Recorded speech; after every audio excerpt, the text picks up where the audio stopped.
Um, it takes a little bit time till it catches up because Oh, I yes. still don't see if we are live or not.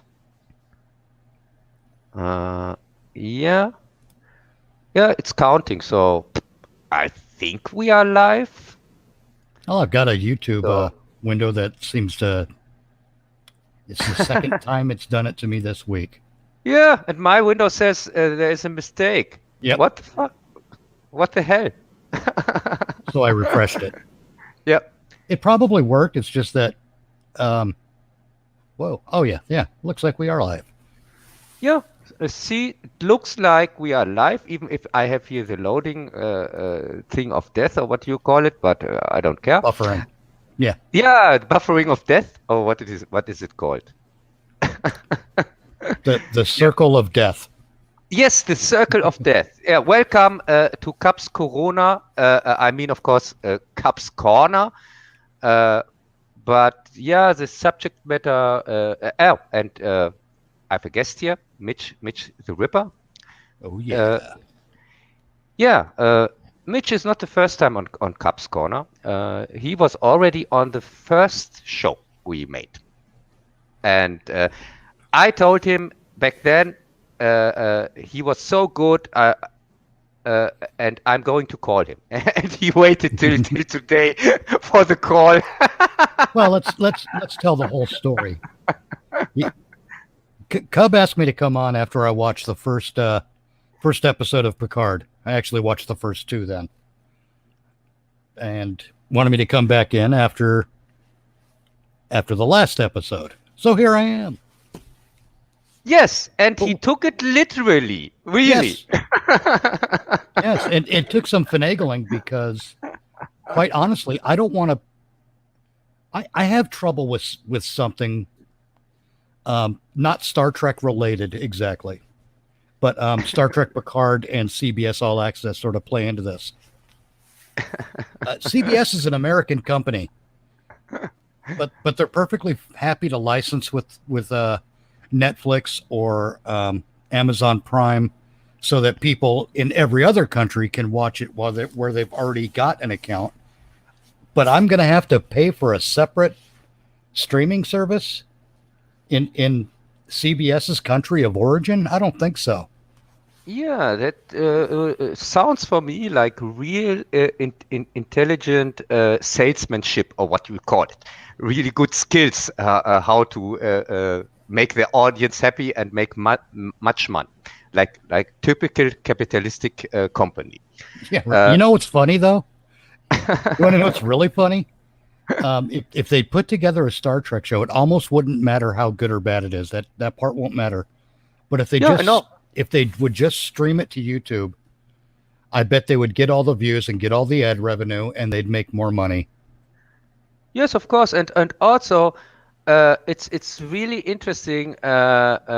Normally, I thought all the time that CBS is an American company that tries to make money, and is not a communist socialist company that doesn't care making money or making any profit, and puts out this crap. Then normally they could make tons of money with Star Trek if they wanted to. They just had to make something decent. That is all. Let's examine that a little bit, because it's an interesting concept. We with YouTube, I'm going to use YouTube as the best example because it's the best example. Because of Google, YouTube has this enormous infrastructure in place. It's already a worldwide thing. You know, it's already a worldwide platform with all kinds of engagement all around the world. Why start up your own streaming service? Yeah, and why also such a shitty small one, by the way. Yeah, I don't get that. Why not just create your own YouTube channel and just upload content that way? That way, you know, people can go back and rewatch the stuff whenever they want. And each time they rewatch it, well, there's more revenue generated. Yeah, and it's really baffling to me that CBS thinks that they can keep up with the big companies, with the real streaming services like Netflix and so on. I don't watch this crap anyway, but even I see directly that makes no sense. Because what kind of content has CBS to offer that they could really be somebody who can keep up with the big ones, or is CBS a big one and I just don't know that? Well, it isn't.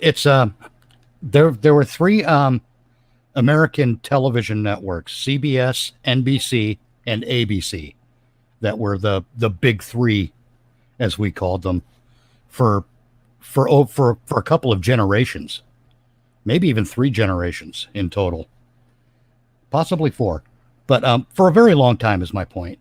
And yeah, they are already established entertainment media conglomerates. So, Yeah, okay. So what I'm curious about is the people in the boardroom. What are they thinking? Like, hey, let's invest all this money in infrastructure to build or to develop, build, and populate a streaming service from the ground up, when all you need to do is go make a YouTube channel. Yes, that would be one possibility, but it's also what baffles me, as I said, is just what were they thinking? CBS or Exit, did they really think that they could compete with the other ones, even when somebody like Disney is involved and things like that? That's just it. Disney owns so many entertainment properties that it borders on the ridiculous. So yeah, it might make sense for Disney to do that.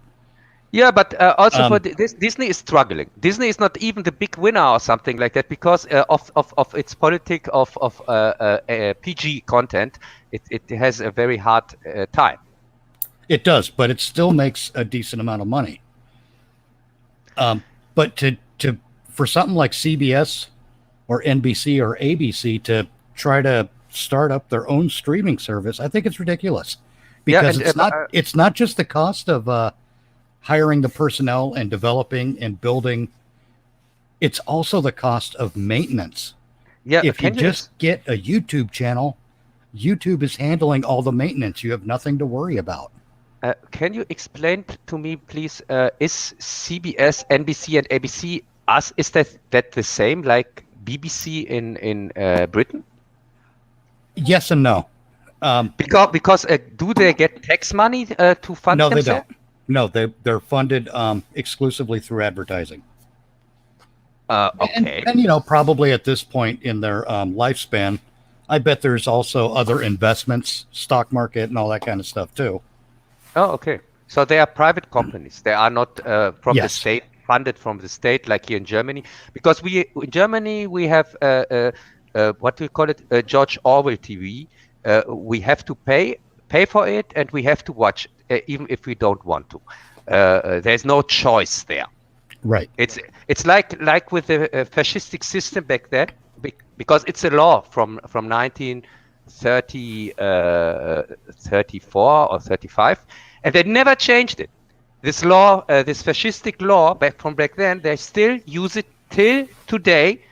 That people have to pay for the shit, even if they don't want to watch it, even if they don't even have a TV, and they call it now a home tax. It's not called since 2016. It's not called TV tax anymore. It's now called home tax.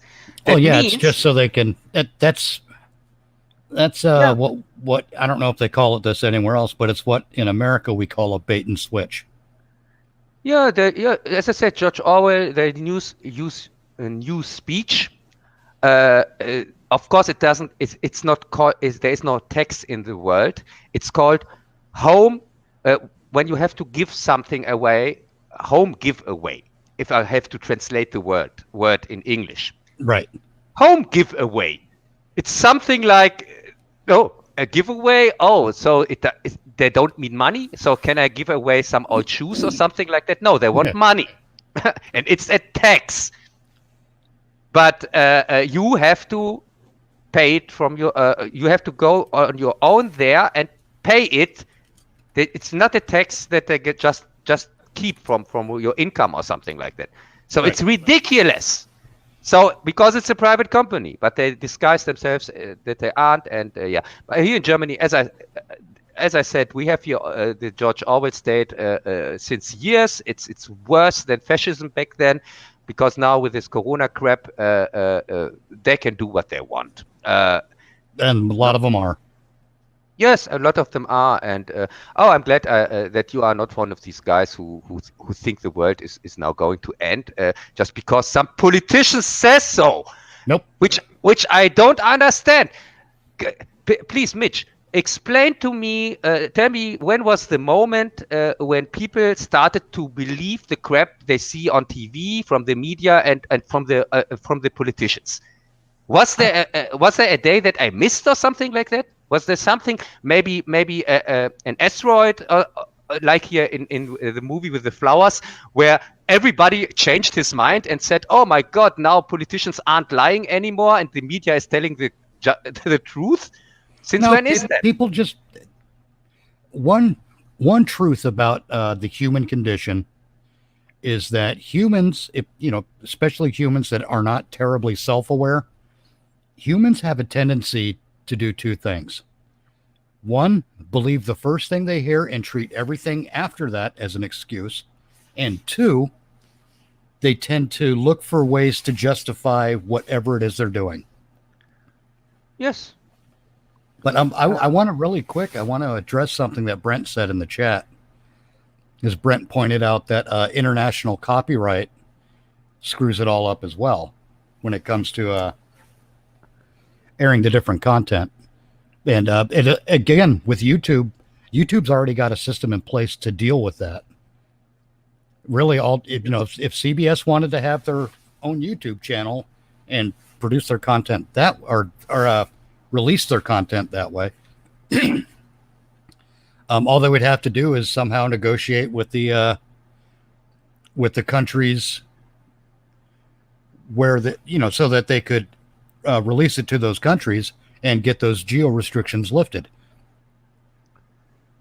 Yeah, it wouldn't be a problem. I mean, it would be a problem. Yes, it would be something they'd have to deal with. It'd still be cheaper than building a whole streaming service. Yeah, the streaming service of them is a joke. I mean, that's why they're using Netflix and Amazon Prime, is to avoid paying the money necessary, via hiring negotiators and lawyers. Yeah, but Mitch, you say they had a bad strategy here on CBS, but they put all their faith in Star Trek, in STD and in Picard. So Yep. what can go wrong there? I don't understand. That's not the first time that's happened. It's actually this is actually the third time this kind of thing has been bandied about and acted upon. Yeah, so we have here a big mystery, what we want to solve. And you are a big Sir Arthur Conan Doyle fan. I know that. So the mystery is how the hell could anybody think, when he saw even one script from this piece of shit, STD, or the even worse piece of shit, Picard, how could anybody gave this a pass? How could anybody greenlight this and start with the shooting the episodes and things like that? How could that happen? Can you explain that? That's easy. Oh. It's because the people in charge are not really familiar with the material. Yeah, and also not familiar with filmmaking in general. I have the feeling. No, because, no. Let's be fair about it. They know their stuff pretty much when it comes to filmmaking. What they don't understand is that when you dive into an established franchise, you have to know what you're getting into. You have to understand that franchise. And more than that, if it's a franchise that's been around for decades, you have to understand what that franchise's fan base is like. Yeah, but even if you don't know all that, you are speaking from a complete technical point when you say they know at least how filmmaking or something like that. And Yes. I have highly to disagree because for me, filmmaking is not just the technique. I don't expect that a shaky cam or something like that when I see $1 million production. At least I expect that they point the camera in the right direction. That is at least I expect. We don't have to pretend that you need any skills for that.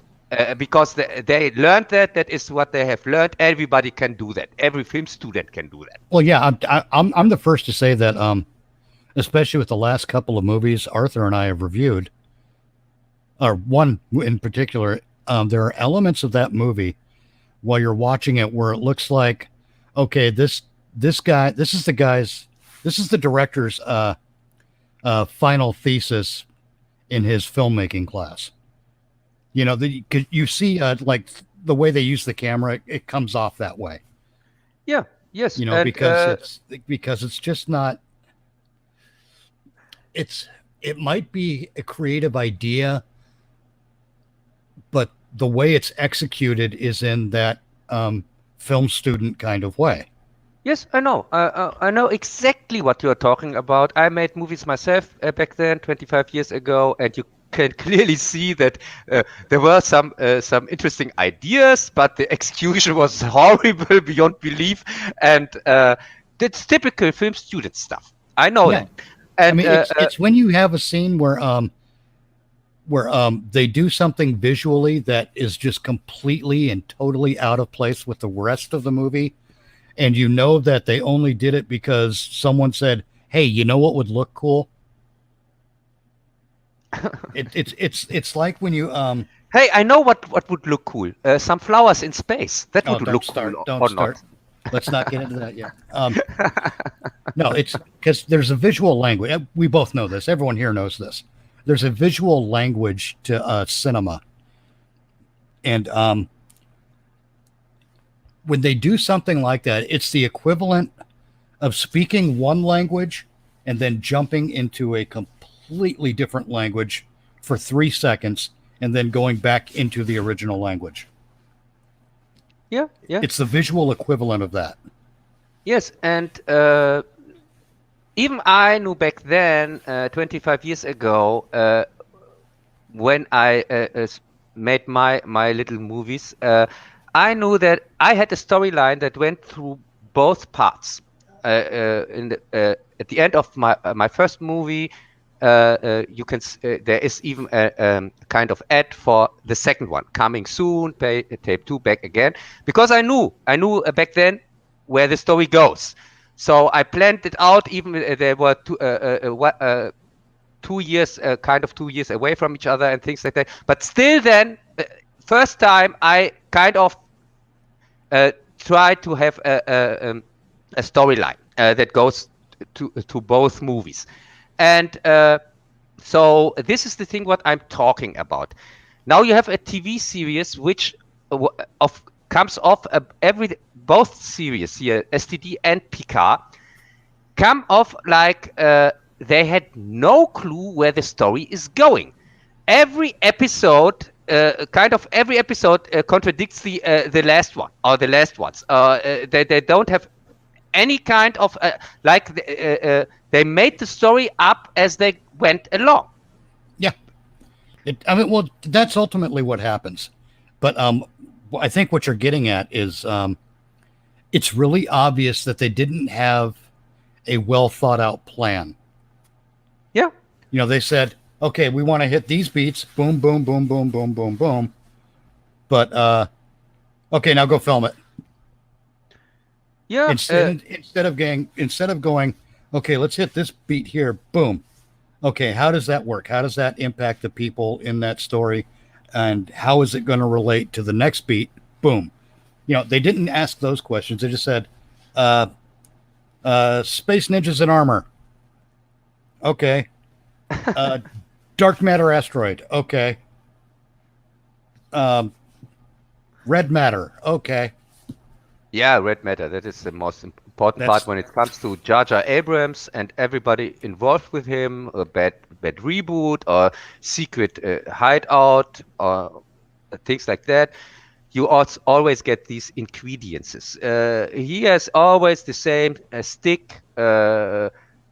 He's kind of a fantasy guy, because most of the things he does are, in fact, fantasy. They are not science fiction, and they are not thriller or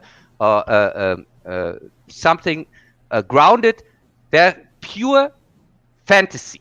Yep. But he disguises it with his his mystery box. Yeah, with his mystery box, and he likes the science fiction genre because if you see if somebody looks into the catalog of this hack or these hacks here, like Abrams and Kurtzman and all these hacks, he barely finds a normal movie. Every movie has to have a science fiction element, a fantasy element, or something like that. Yeah. Because there are Steven Spielberg fans, but not the fans of his grounded movies, of the movies. Exactly. Yes, and so they try to copy the fancy stuff, the fantasy stuff, and disguise it as science fiction, or most of the time to do like it has anything to do with reality or science or whatever, even if they have no understanding from science at all. I'm not even sure if they have finished school, because the stupid mistakes they sometimes make in their series and whatsoever, they contradict every law of physics or logic or whatsoever. You normally, even kids won't come up with this crap. Well, yeah, I heard it described as a group of 8-year-olds getting together and coming up with a movie idea. Yeah. And after each sentence, another kid just goes, and then, and then he gets a spaceship, and then he gets a laser sword, and then he gets the punch Darth Vader, and then the space flowers try to eat the spaceships. It's it's baffling when you see that in a series. You think it's impossible when we often we rented on Star Wars and what so on, and here this Disney crap, where we said yes, they clearly didn't had an outline for the story for some reason, even if there were just three movies. How hard can it be making for 3 movies an outline? I really don't understand where the problem is. Yeah, this is lazy. It shouldn't be hard. No, it isn't. As I said, I made an outline for my second movie back then, 25 years ago. Even before I started making the first one, just because I knew where the story went, and so the first 2 movies were kind of, I knew where it was going, even if it took years to finish them. But I wouldn't have started otherwise. The third movie I made back then, that was out of the line. I was never planned to make it, and that's the reason why it's kind of a little bit disconnected. But it's like it's supposed to be. It's also not named like the others. It's not part 3. It has a different name and everything different. But that's another story. But if I'm able to do that as somebody who has to borrow the camera to make his stupid movie, why is a $1 million production company or $1 trillion or whatsoever, why aren't they able to do that? I don't understand that. 30 years later. Well, I do. I do understand. It's there's an expression. Nothing kills a good idea faster than a mandatory consensus. It's basically too many cooks spoiling the broth. Yes. When it comes to, let's take a property like Star Trek. For one thing, the IP has changed hands so many times that there's no reasonable way to assume that it's going to be in the hands of someone who gives a damn about the property. So you have to know that. Then, when they do come up with a project and they start pushing the project, trying to get the project approved, you're going to have a studio executive or 4 or 5, and mind you, there's the production studio executive, there's the distribution studio executive. There's executives from many different elements, and we'll distribute this movie if it's got Captain Kirk in it. We'll distribute this movie if it's got a phaser in it. It's Star Trek, so it's got to have a phaser. And we need a toy line that's going to go with this movie. We'll distribute it then. We'll produce it on those grounds. So they have all these little check boxes they have to fill. And what they don't realize is all those check boxes get filled automatically when you make a good movie. Yes, and especially Star Trek. Star Trek doesn't need any check boxes. You just have to know a little bit the canon and try to be faithful to it. And on the other side, try to be creative. This is the thing when you want to make something Star Trek. And it's not that hard because there are so many passionate Star Trek fans out there who make every day fan movies from Star Trek, which are a million times better than any of this crap that these big companies are putting out. And I can prove that they are better. Because the companies like CBS with Star Trek, they try to shut down these independent projects, like with this Exona thing and so on, and make new rules, the ridiculous rules that your fan film has to be just 15 minutes and things like that, and try to do everything to keep them away from their audience, because the audience sees directly, oh my God, this is good, and it didn't cost just cost a few $1,000, and this crap for millions of dollars is crap. So that's how it is.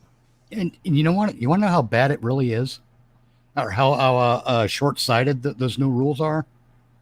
CBS was extremely CBS/Paramount, whoever. They were very, very short-sighted with all of that because, Alex, what's his name? Alec, the guy behind Axanar. But no. I can't remember his last name. Alec Grossman or whatever. Yeah. The Axanar guy. Yeah. Okay, the Axanar guy, he did some shady stuff, and they're right to call him out on it. But to punish all those other fan productions, that was a mistake. What they should have done is they should have worked with those other productions and come up with a like how Star Wars has the Star Wars Legends brand or the expanded universe kind of stuff. You do the same kind of thing. You have an unofficial, it's part of the title. It's part of the name of the product, the unofficial Star Trek Adventures or something. Yes. And CBS lets the fan film producers make their movies, or because they weren't even really movies. They were just like series episodes for the most part. And there were a lot of them, a lot of good ones. You let them make their product, and then you just set up the like Star Trek Continues, for example. If CBS had worked with Vic Mignogna and the other people behind Star Trek Continues with a distribution thing, where CBS has to do is set up the distribution and take a cut of the profit. Yes. And they could have had a like Star Trek Continues, the unofficial or Star Trek Continues unofficial adventures in Star Trek. Something to that effect. Yes, and also and everybody would have won. That way everyone wins. No one's pissed off. And it's good for everybody. Normally you can use these kind of fan stuff to get your next director, or you get the next guys who want to work on the real stuff. Exactly. You can recruit them instead of, and if somebody like this Exeter guy, you said he was shady guy whatsoever, but what I've seen from Exeter, I thought, oh, that looked really good. So what? Work with him together. Say, okay, we are not going to sue you. What do you think of a job? Work for us. Something like that could, or was that impossible?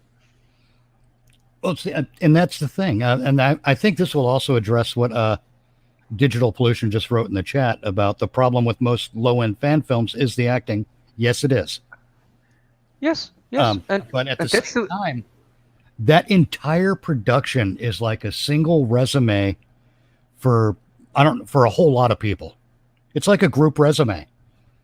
So, while the acting might have been bad, there would be clues in there that the directing was good, or that the visual effects people were doing a great job with next to no budget.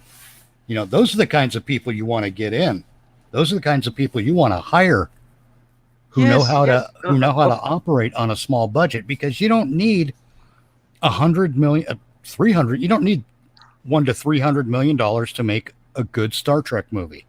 Yeah, no, you need a hack like Abrams who says, oh yeah, I just start filming when I get 300 million to put that in the set, to change the sets 25% so that my stupid distribution company can make the money from the merchandise, which fell flat on its face, the plan, by the way. Yes, it did. So he destroyed the merchandise for the original ones and also his merchandise, because nobody's buying the crap anymore, or the Star Wars crap. Doctor Who is also a candidate for that. Well, no, of course they're not.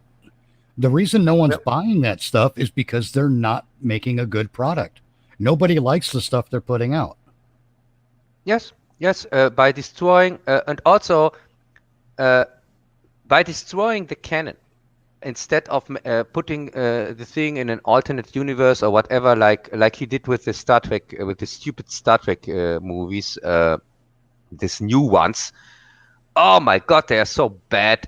But at least he got cold feet and called it Kelvin timeline, which is just another word for fan fiction. Well, yeah, it's bad basically and it's bad fan fiction. It's basically another way of saying JJ verse. Yes, it's JJ verse. Jar Jar Trek, or Jar Trek, like I like to call it. Jar Jar, he's going to get a video from me soon. In 3 months or something like that. But that would be this is another funeral for another time. But to change the subject matter, a famous director died a few days ago. I think 2 days ago. His name was Stuart Gordon, and he was famous for mostly for one movie, his first movie, Reanimator. And yes, Mitch, I think you have seen it. Reanimator? Oh yeah, hundreds of times. Yeah, I love that movie. That movie is wildly underrated. Yes, it's really this kind of movie which is real. It's just I said the right amount of everything, something like that, you could say, because it was not that original. With this reanimation stuff, is of course kind of a ripoff of Frankenstein, and also it has over-the-top gore in it. It has sex in it. It has erotic scenes or whatever, and from everything, from everywhere, something, and in exactly the right amount. And it was also based on a Lovecraft story. So yeah. And it was some great stuff happened in that movie, like hiring Jeffrey Combs. to play Herbert West. Yes, that was they were really lucky with it I because think that was Jeffrey Combs' first big break. yeah, I never saw him in something else before that. And And also, my God, he was funny in that movie. But not like a comedian funny. It was just the way he played Herbert West. There were a couple of moments where where it was just funny the way he would react to a situation. yeah, and he also stayed with the director and also with Brian Usna, his producer and friend of Stuart Gordon, Yep. and played in some of their movies. And by coincidence, I made last year I had a request for robot jocks from Utini or brand here from the chat, and I decided to make a retrospective on Stuart Gordon, and by the way, also on the other ones here on Brian Usna and Dan O'Bann and George Romero, everything zombie related. So I'm going to put that in the chat. Stuart Gordon. So I made a five-part series on these directors, and this is the one from Stuart Gordon. So if people are curious which movies he made, I list them all there. Yeah, but as I said, Reanimator is his most famous one, I'm sure. But he also made Robot Jocks, which is also a very kind of underrated classic. In a way, yeah, it kind of is. There are some really good there are some really good elements of what do you call it? Dystopian science fiction in Robot Jocks that are really subtle and almost just barely out of sight when you're watching it. Like Yes. little things in the dialogue, like oh, it's a special occasion. We're actually going to have some meat tonight, and it's about the same amount of meat you get out of a single hot dog, and that's for about 4 people or so. Yes, it's a dystopian future they portray in the movie, and also it has the probably the best robot fight movie ever of all times. And yeah, but I mean, that movie Robot does Jocks. suffer a little bit from its visual effects, but they're still good. Yeah, but there are not CGI. There are practical effects. Yep, stop motion even. Yes, even stop motion, and also I watch the Robot Jocks I watch over here Pacific Rim or whatever, where it's clearly CGI and things like that, or Transformers. No, I watch it over that anytime. And yeah, this Robot Jocks movie, it was a kind of disaster for Gordon and also for the company that produced it, because it went bankrupt. Well, yeah, it was one of those movies that it was one of those movies. If it had a couple million more in the budget, I bet it would have been brilliant.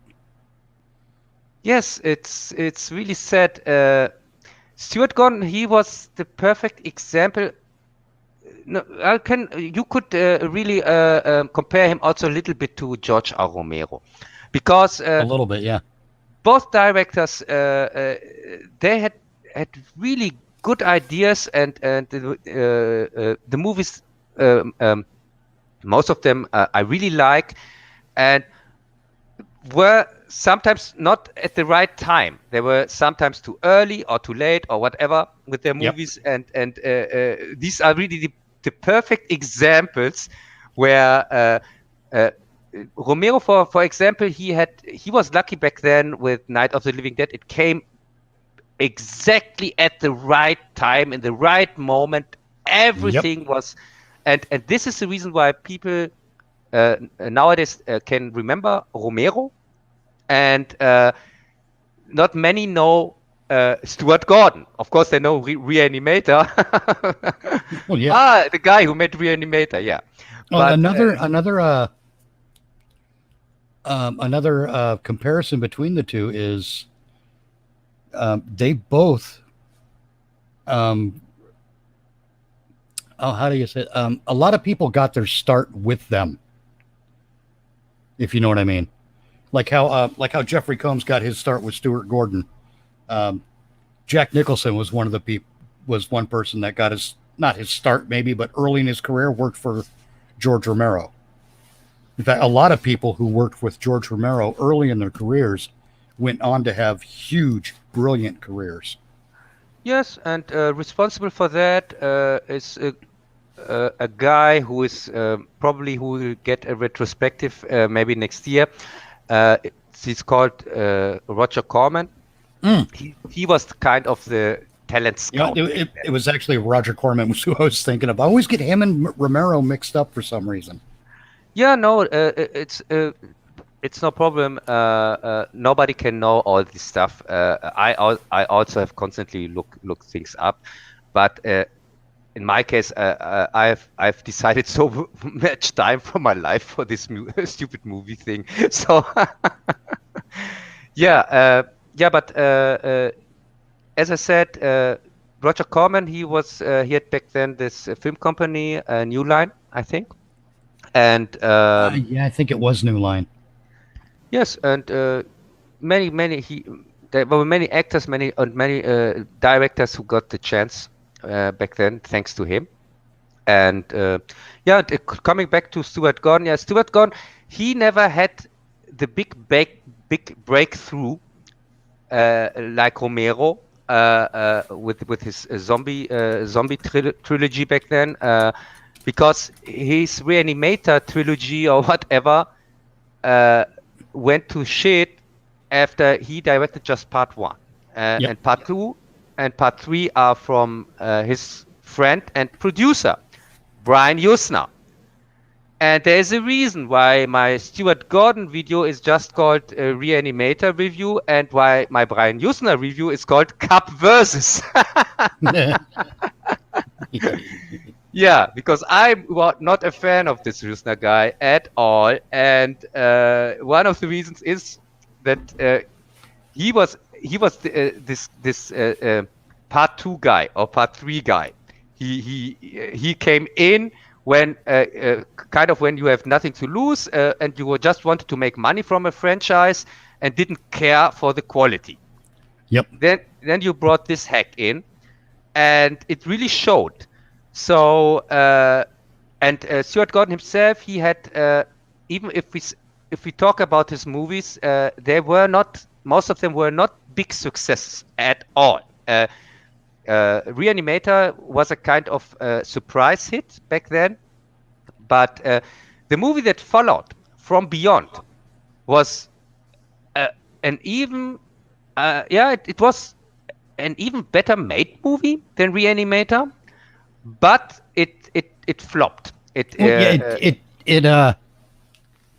didn't have the same personality. Yeah, I think it was like it had a lot of the same people on screen and whatnot, but it was just different enough that it didn't properly grab hold the way Reanimator did, and I think it's down to the personality of the film. Yeah, but I would argue against that because I had to rewatch these movies for my review back then, and I think From Beyond is the real underrated one. It may be. Yes, because it holds up very well, and it's astonishing what they did back then, and also how faithful they were this time to the source material, because. Reanimator is based on H.P. Lovecraft short story, but From Beyond is even based on an even shorter story. That might be why. It might be that the short story for Reanimator was a little more fleshed out. Yes, it was. It was. In fact, the first Reanimator has barely something to do with the original story, and the second one, even if I can't stand the second one because of the stupid direction from Brian Usna, I think he's not a director. He just thinks he is one. Uh, but it's more faithful to the source material. I have to give it that. But people can also argue with me about that, because when I say more faithful, I mean there are more elements in it from the source material, but the elements are not in the right order and kind of thrown in there and things like that. So Well, yeah. plus, I think wasn't Jeffrey Combs absent from the second movie? No, he was in every Reanimator. Oh, was he? Okay. I Yeah, don't and know he why I got that idea. and he died in, I think he died in everyone also. I mean, let's face it, that Jeffrey Combs is part of what makes Reanimator a thing.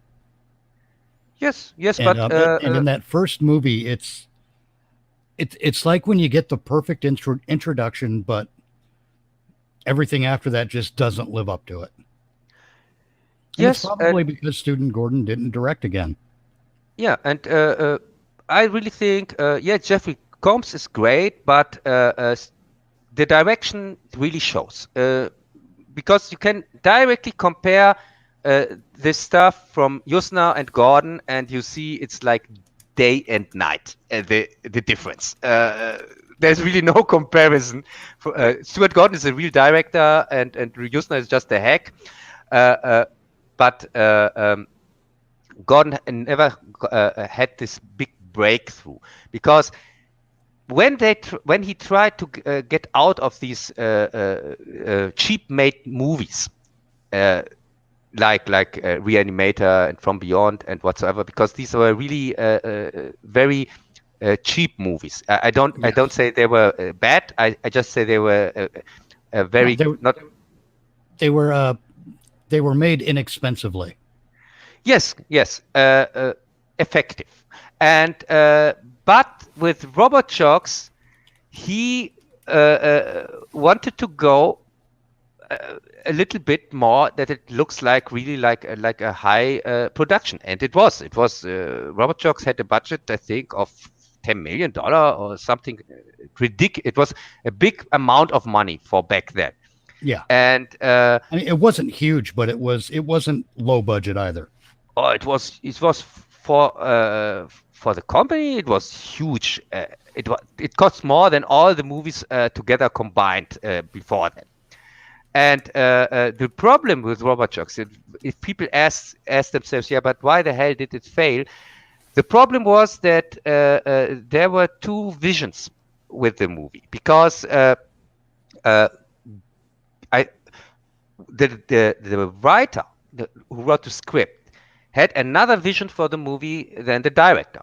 One of them wanted to make a PG movie, kind of children's movie whatsoever, and the other one wanted to make a movie for adults.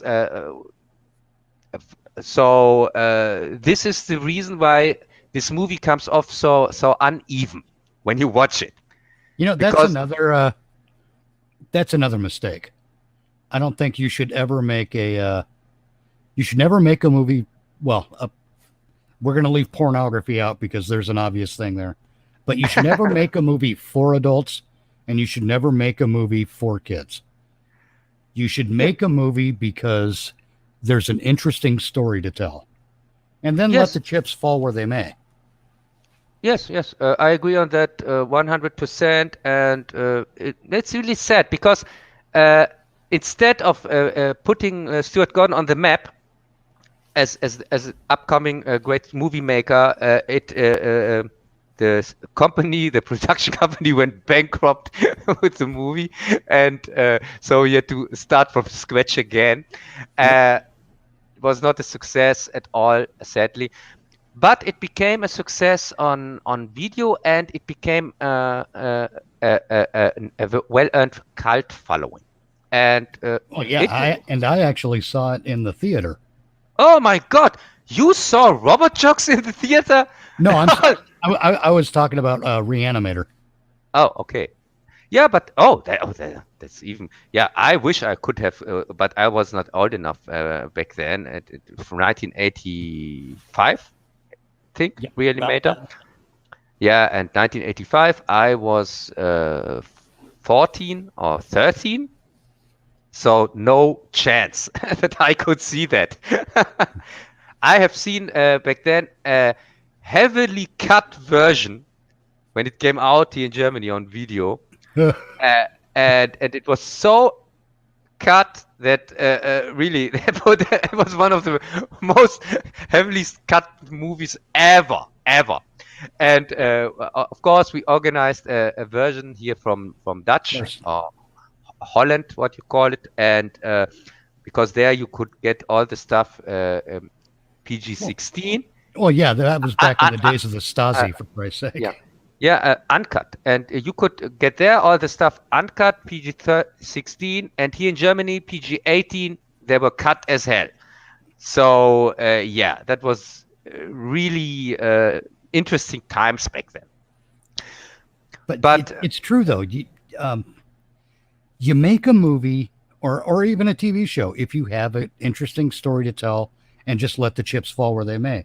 One of the reasons that the latest Star Trek endeavors are so bad is because they are intentionally making those shows for one type of fan, and it's not the built-in fan base. They're after the new fan base. yeah, That's part of the problem. I know the imaginative new fan base. She's out there. We have just to find them. Something like that. Well, yeah, And it, it's 6 people on Twitter and about 14 million bots. yeah, and the problem with that is the thing is we are many. I think many channels and many people are not seeing the forest because of the trees. Right. If you are, we say that here in Germany. Uh, Yes. and what I mean with that is they are not really going after a new fan base or whatever. The problem is much easier. As I said, it's the forest is directly in front of you. You can't see it because the problem is Jar Jar Abrams.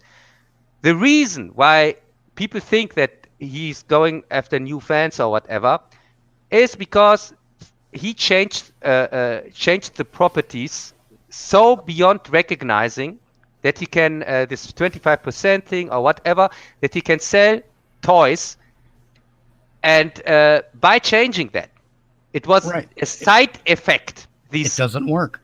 Yeah, it doesn't work. I know. And he's also what I've heard. He's married to a woman that is very big in this whole Me Too thing, or started it even, or whatever. And so the things come a little bit together. I think that the result is really more a coincidence from these factors. I don't think that Otherwise, that Jar Jar went out and said, "Oh my God, let's make SJW crap," or something like that. I think he no, just he just makes bad stuff. yeah he just tries to make stuff He doesn't. that he can sell at his own. That he can Right. say he takes a ball and puts a droid head on it and sells it as this is the new droid, something like that. That is Jar Jar Abrams. He's Yes. an uncreative, unimaginative hack. I think the worst hack. I've been saying that for years. Yeah, and the results of that, then you have this strange outcome, and the fans are speculating, oh my God, why are they changing so many things? Why are they going after a new fan base or whatever? But this is just a side effect. The thing is, I Well, no, think, they always say it. They want it to appeal to new fans. Is one of the things they say. Well, it's got Captain Kirk, so the old fans will like it. No, yeah, that's of not course how they it have to works. say that. They have to But say they that. also say oh, we're hoping it'll appeal to new fans too. Well, no, you don't Yeah. make something. You don't take a successful thing and strip away from it all the things that made it successful. Mitch, when these hacks change these properties, of course they have to pretend that they are now trying to create something new or going after new fans or trying to pander to women or whatever. And of course they have to say that, because the truth would be if they just say, "Oh no, we had to change this crap so much that we can sell toys with our name on it." Well, yeah, And don't yeah, JJ wanted to take credit for reinvigorating Star Trek, and for, he wanted to make money on the merchandising market. yes, He failed in both ways. He failed both tasks, if you ask me. It yes, really wasn't until Kurtzman and Star Trek Discovery and Star Trek Picard where right there in the marketing, in the interviews, and all that nonsense with the run up to Discovery. Oh, the Klingons are the Trump supporters.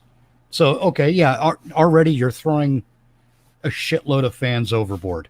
And then with Star Trek Picard, oh yeah, we're wanting to do a commentary on America's closing America's borders and the Brexit and the new conservative movement. Yeah, okay, so you're throwing over a whole other batch of fans again. And yes, it's stupid. You don't make an entertainment property for a specific type of fan base, and you don't make it to spread a message. If you want to have something to say about something, you first have to have something to say about it. Really, yeah, what they should have done, what they have to realize, is that in entertainment, you don't care who your fans are, because you want your product to be successful. You want everyone to be your fan, and oh, those fans aren't. We don't want those. Yes, you do. You want those fans. Your fans are anyone who's gonna pay for a ticket to get in to watch your movie. yes. Mitch, could you continue for a minute? I just grabbing another beer. All right. It is absolutely insane, and in fact, it's a bad business practice in general to decide that you don't want this particular demographic of your fan base. That's just stupid, because you're not going to just alienate one demographic. You're going to alienate that demographic's friends as well, because for a hell of a lot of people, you don't treat their friends that way. And if you treat my friends that way, well, you don't get to deal with me either. You can't have my money, you dick. It's and again, like you say there, Brent, making the ships and stuff look like garbage. That's just, oh God. This is where they don't understand visual language, especially in Star Wars, for example. The technology has a visual language that is that is at once very coordinated and very ragtag. In Star Wars, or I'm sorry, in Star Trek, you get less of that ragtag element in the visual language for the technology. What does ragtag mean? Slipshod, just a bunch of different things slammed together. Oh, okay. Like the Millennium Falcon is. When you first look at it, you don't think spaceship. You think, okay, this mounts on a wall and you turn it this way to set off the fire alarm. Yeah. Oh, by the way, a friend of mine, he had back then a Millennium Falcon, a model, but a big one. And yes, he was a huge Star Wars fan back then, and was also the guy I made the second movie with, and he wanted to make himself a movie, and of course it was a Star Wars parody, and he even started filming and so on, but he couldn't get his crew together for the second showing. They just showed up for one scene, and after that he couldn't manage to get the second scene shot. So that's for that project. Oh, that sucks. Yeah, but that's how it goes. Yeah, it is. Filmmaking, the hardest thing if you want to make a movie is to keep the people together, because that's normally is the job of the producer. When you have a producer on a project, he is normally responsible also for things like that everything is on the right place and the people are there when you need them, when shooting begins and things like that. Yeah. And of course, if you have one man projects like with us, you are everything in one person, and and you get No problems kidding. like. Yeah, and also if you didn't have already made a movie, people have no faith And in what you are stop doing. stealing from video games. Huh? What? I mean, all this talk about how uh secret hideout, whatever nickname they're changing the company name to this time to avoid prosecution. Um, there's talk about how they ripped off Mass Effect, and really there's probably a couple of other elements that they've stolen from as well. Yes, from But they keep. Discovery. Well, no, I'm talking just about Picard because Yes, the apparent. ending of the episode is a direct thing from Control. Here, these tentacles that came through the space vagina. These were from Control or not? Well, yes, but also there that whole thing with the opening the space hole, opening the space colon for the tentacles to come through. That's apparently stolen from Mass Effect in some way. I didn't play Mass Effect, so I don't know. But it really kills that case against Star Trek Discovery about stealing the tardigrade and whatnot from that game. Yeah, here from this Anas Abdin or whatever. This Yes, Kuwaiti Anas creator. Abdin and this game tardigrades. Yep, data grids. Oh my God. Yeah, it's I mentioned that also in my first review on it, in one of my last here on the Star Wars third Star Wars review. I give Abrams 7-minute section at the beginning, just ranting about him, and it's not even his video because he gets a whole one for his own, which I'm now preparing. Comes in 3 months or something like that, because I'm still so angry on this guy. But I have to just let it out. Let it go, man. But it looked more like Hellboy ripoff to me. Frank and Deshaun Wiener Dog Clan writes, and yeah, that's what I mean. They don't have a creative bone among them. They take a blue space laser from one property and make it a slightly different shade of blue for their new project, and they say, oh look, it's totally different because it's a different shade of blue, and no one's ever seen that shade of blue in a space laser before. You're not fooling us. Go away. Yeah, so Mitch, now we have talked about all this entertaining and fun stuff like Corona and these other things, and now we have to talk about the real serious stuff. I'm so sorry. You're not getting my beer.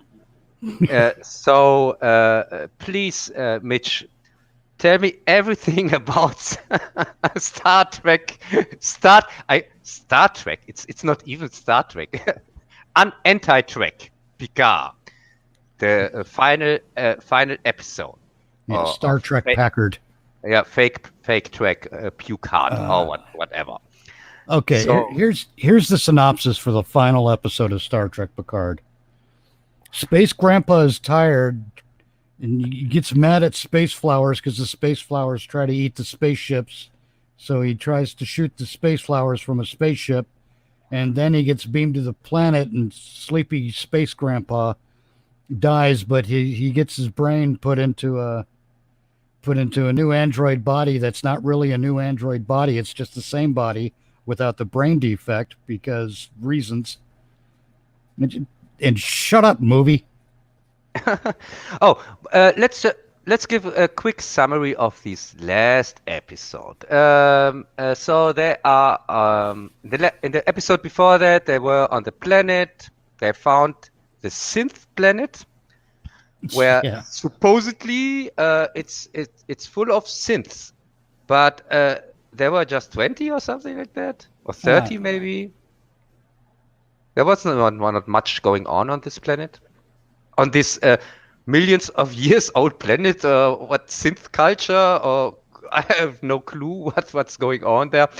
Yeah, but so they had these synths, and these synths were yellow, had yellow color, or yellow. Yeah, Features. yeah, the yellow features whatsoever, and so you could see that they look a little bit more like the synths that made in the beginning, in the first episodes, this thing on Mars here, this attack on Mars, where they killed all the people on the Mars station. Yeah. So you had that you could connect them. Oh yeah, they look a little bit like them, and for some reason, because I don't understand, Data didn't look that way. He or did he in Next Generation? Who cares, because they can't decide. Yeah, but yeah, because he could be confused for a human. But these synths or whatever, they can't be confused for humans. They directly look like yellow whatsoever. Yeah. Yeah. So what I don't understand is the Soji character. She doesn't look like them because that's the difference between them. Well, no, because she's got more. She's more of a biological synth than a mechanical synth. Is my yeah. Okay. But what I don't understand is they said with Soji, she is the first synth where they used a human body, flesh and bones. whatever. Yeah, she's that's the revolutionary thing about her. That's why she's something special, because they could put a positronic brain into a human body. That's why she is something special. That's why she's different from the other synths. And yeah, but what I don't understand, of course, it doesn't make any sense that she has this strength, because the positronic brain, of course, doesn't make you gives you more power or something like that. Right. It maybe makes you think faster. Maybe, but oh god, But this show. But you still should have all the human limitations if it's a human body.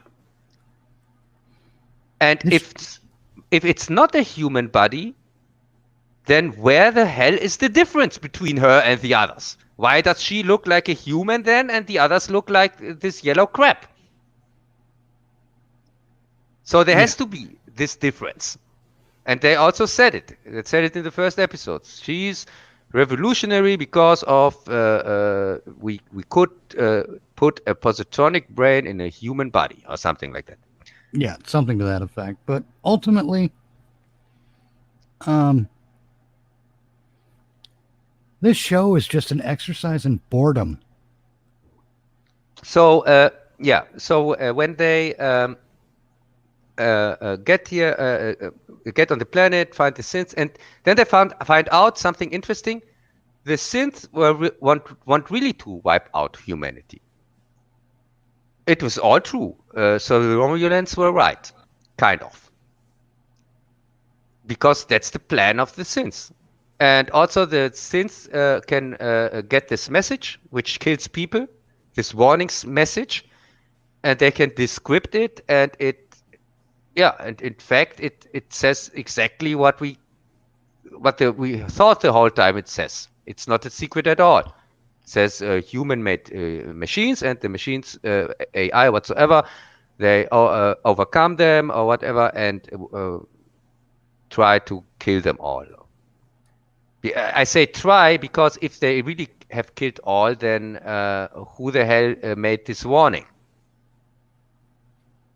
So they have to be defeated at the end, which makes the vision completely pointless. Yep. Because the vision shows clearly that humanity gets wiped out or got wiped out. In the whole universe, kind of. But still, they managed to beat them and put in this warning thing.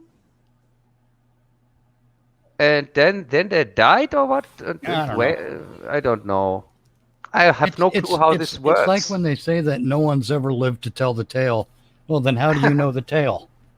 Yeah, It's that kind of thing. And yeah, it really doesn't make any sense. And also, so this Soji character is the latest invention of this robots whatsoever or synths. But what I don't understand, why doesn't the other aren't there more of her? Because if she is the newest invention, wouldn't it make sense to make all the upcoming ones like her, not this yellow shit? I don't know. But, how long were those yellow ones around, though? We don't really know, do we? Okay. So, now somebody could argue, yeah, but Maddox created her on his own and then sent them away for some reason. But didn't he create them on the synth planet? I don't know. So this data guy or this Soon guy, he was around or not? See, there's another problem for me.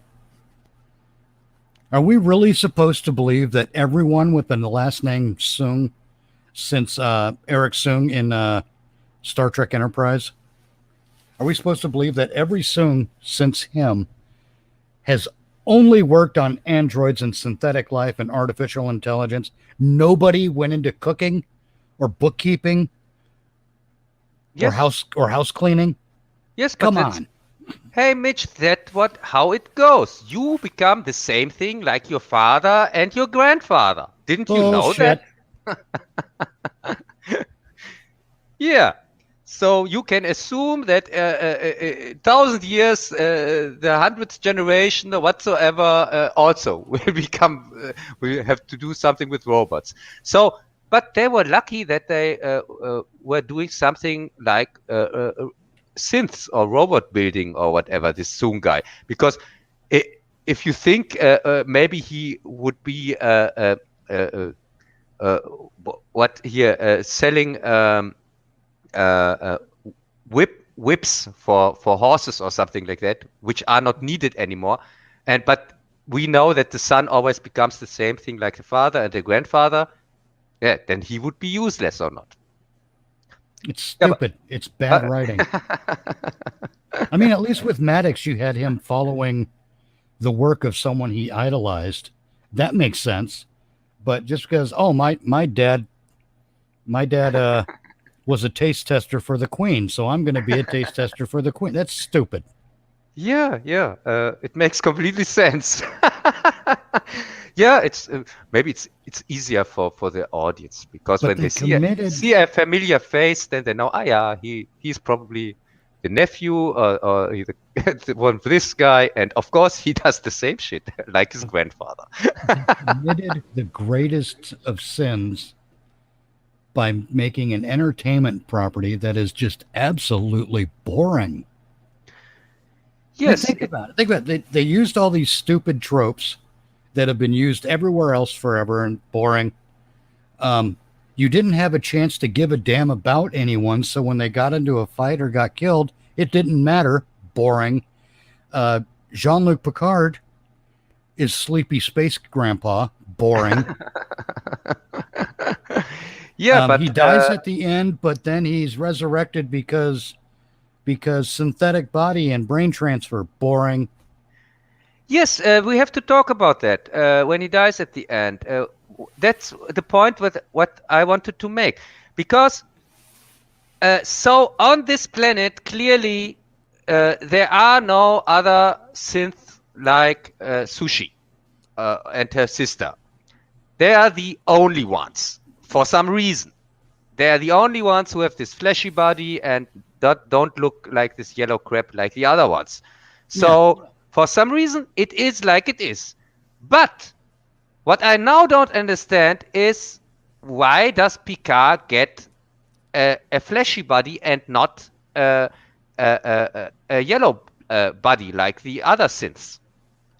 Because reasons. It's so Patrick Stewart can reprise his role in season 2. Yeah, and also without too much makeup. Mitch, also they said that this synth, that this Sushi synth here, Moonface whatsoever, and her sister, they had to do them in pairs because that's the way it is. It is written in stone. It's the 11th commandment. Since the beginning of time, you can't make just one of them. You have to make 2 of them for some reason. Yeah. They have to be twins. So where's the twin from Picard then? I don't know.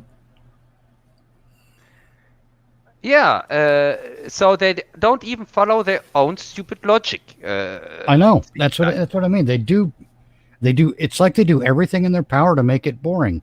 So you have, okay, look, here's another thing that's really boring when it comes to a space fight in outer space. And you have so many laser rays bouncing all over the place that it just looks like somebody's turned on their sprinkler system. That's boring. Yes, and I can tell you too also much, and that is already too much visual information. You just stop taking it in because you're bored. Then to add space flowers on top of that, it's even more boring. Yeah, and I can tell you what is even. Oh my God! And then you have, because all a Romulan fleet shows up to stop the space robots, and then the space flowers try to eat the Romulan fleet, so they shoot the space flowers with the space sprinklers.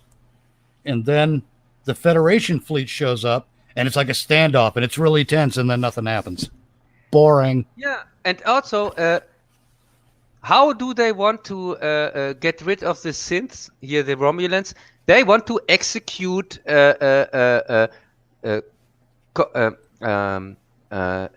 complete planetary stabilization plan 5. Oh yeah, planetary sterilization plan 5. Oh, that must be the one with the self-rising flower. No, here's the problem there. And it's impossible. I thought when I heard that, I couldn't believe that, because I constantly I'm making jokes with that here, Plan 9 from outer space, and it's such a trope that really nobody would ever use that, say that something like, and even in space, they're saying, let's make Plan 5, not Plan 9, like Ed Wood. And well, you know what the worst part was? The end, the fucking space robots lived on what, like 2 or 3 square miles or something like that. Just not a very large area of the planet, and the Romulan commander wants to scour the entire surface. How about you focus fire on the motherfuckers you're trying to kill? Just destroy the planet completely if you want to. If it's so urgent, and they make it out, and they come with 200 ships, so it seems they put everything on the stake. So I would have expected they come and directly wipe this thing out, and that's it. Remember, space sterilization plans 1 through 4 are only for use during a working week. Yeah, you couldn't use those plans. You have to use Plan 5. But Plan 5 also failed, seems like. Well, no, focus. You got 200 ships. Focus fire on the main target, and if you still want to be a dick, then go ahead and spread out from there. But don't just start shooting just anywhere on the planet, hoping you're going to hit the intended target. You idiots. Yeah, and also, God, I hate the way these people write this. My head is partially exploding. No, but we have to also talk about the motivation. So, what motivation? A bunch of space nuns joined a space cult. They touched a ring around the rosy thing. A fucking what do you call it? The thing that spins. I don't know, a merry-go-round. They touched the rail on a merry-go-round that's been discarded for centuries. and they get a little static electricity shock. Then they start beating themselves over the head with rocks or shooting themselves. And because of that, the space ninjas know that they have to blow up all the robots.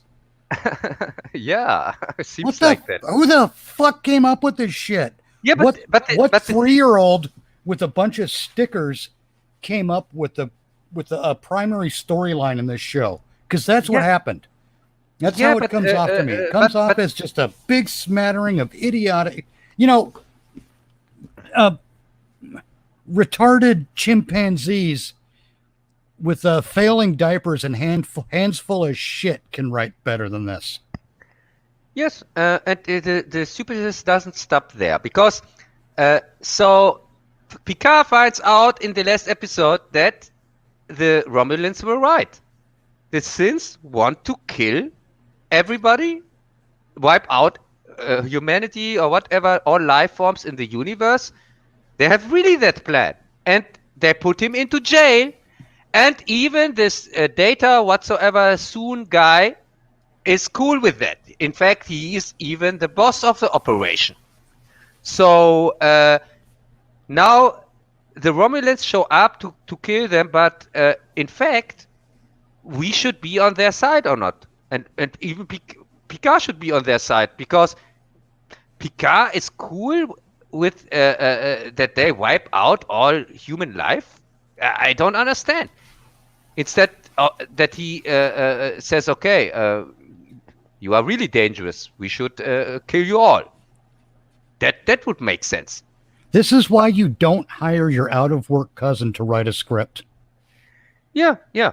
So then the Federation shows up, and the Federation wants to hear Riker, and he wants to stop the ships of the Romulans. But why? Didn't anybody tell him? Yeah, but these since they really want to wipe out all human life in the galaxy, and also they opened a portal where these Space control robot tentacles. yeah, these control tentacles whatsoever came out from Discovery. I'm pretty sure these tentacles that came from that's season what three, from Discovery. That's exactly what it'll be. Yes, it is. God, that's so bad. That's for sure. It has to be because we are. What do you expect? These assholes have just two TV series, which are both called Star Trek, and which probably will have maybe 1 or 2 seasons at most, upcoming seasons. So you can bet that they are going to connect this shit. Of course they are. Yeah. They'll have to, because they won't make enough money to justify a full regular show. So what they're going to do is for Picard season 2, it's going to be a big crossover with Discovery season 3, most likely. If there is a season 2, yeah. See, it'll start off as Discovery season 3, and then halfway through they're going to have to blend in all the stuff with Picard. So at the beginning, Discovery season 3 is going to rip off Gene Roddenberry's Andromeda. Yeah, because Michael Burnt Ham is going to have to rebuild the Federation. And don't forget, the worst scene in this episode was the first 20 seconds when Mikey Spock showed up. Yeah, with the flag. Yep. In this moment, so that's what I mean. It's gonna they're ripping off Gene Roddenberry's Andromeda, and they're gonna call it Star Trek Discovery season 3. But halfway through season 3, somehow Sleepy Space Grandpa is gonna wind up in the same year as Fakey Spock or Mikey Spock. Yeah, fake Spock is also. And they're gonna have to work together, and it's gonna. Oh no! It turns out the space tentacles were the control. Mikey Spock, how do we stop it? I'm Space Grandpa. I'm too tired. It's time for my nap, and I need to wake up early enough to go to the early bird special. Yes, and by the way, thanks, nerd. Yeah, tape 3 is for sure better than Picard, but it's not really a compliment because everything is better than Picard. Even getting Corona is better than watching Picard. So yeah, and we just have to admit it to ourselves. Okay, Um, these things are not written for us anymore. We No, are they are not. written. We are not the fan base anymore. They They're wanted to. written for They no wanted to one. be rid of us. I'm happy to say, okay.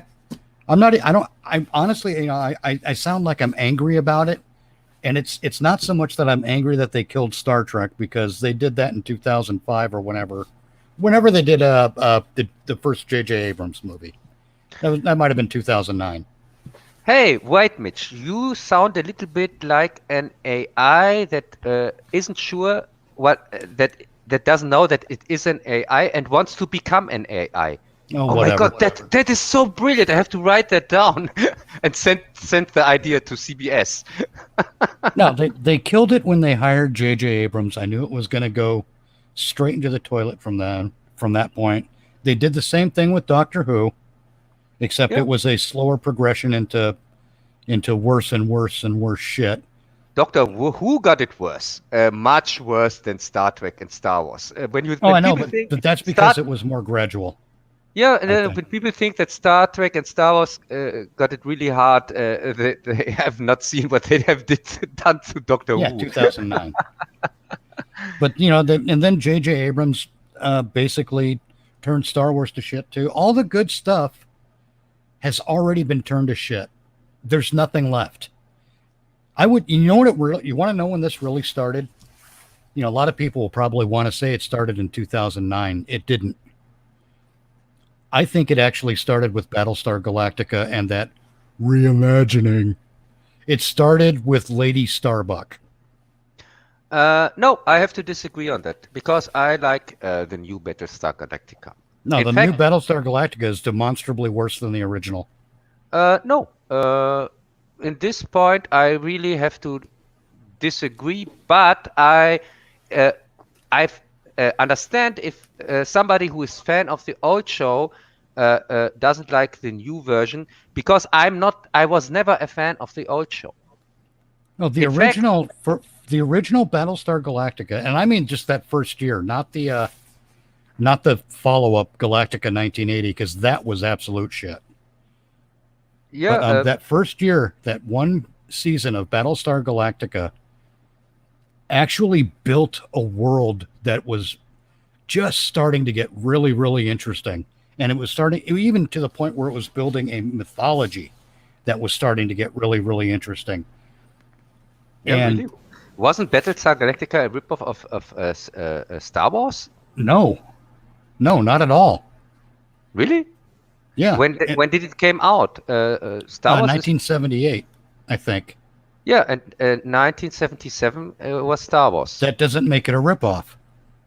But back then, when I saw Battlestar Galactica the first time, I thought, oh, that's an interesting Star Wars ripoff. But no, the original Battlestar Galactica actually had a lot of really good stuff going on. The stuff you have to there are some elements like what was it? There was a two-parter, and I think it was called. Oh, hang on, my throat's drying out here. There was a degree of goofiness about it, but that's again, the TV execs were aiming it at kids, but there was enough serious sci-fi about it that made it interesting. But some of the goofy stuff is there was an episode called "The Gun on Ice Planet Zero," for example. That title alone should make you cringe. Any of the stuff in that show that dealt with the little kid, the show would be fine if you just erase that stuff. Yeah, but as I said, I wasn't a fan of old Galactica, and that's the reason why it took me years till I watched the new one, because I thought the new one is like the old one. I thought, no, didn't like the original. Why should I watch a reimagining of this stupid crap? And yeah, but many people said, oh, it's genius, and compared it to other shows I was watching, like Breaking Bad and things like that. And I said, okay, I give it a try. Watched the first episode. It blew me away. I watched the complete 4 seasons through. And yeah. No, the build up in Battlestar Galactica reboot is just a build up into boring. It's a very slow and very plodding. It's very Yeah, but it just doesn't it changed too many of the wrong things.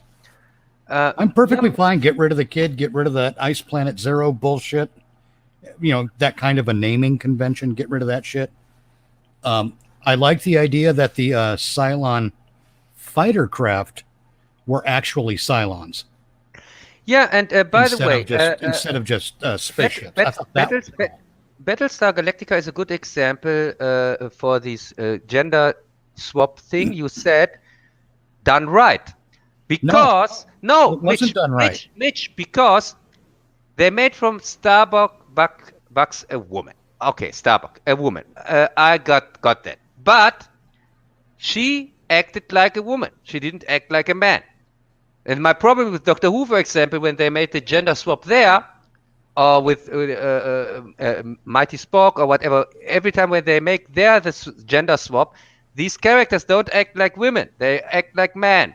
And that's the annoying thing in it.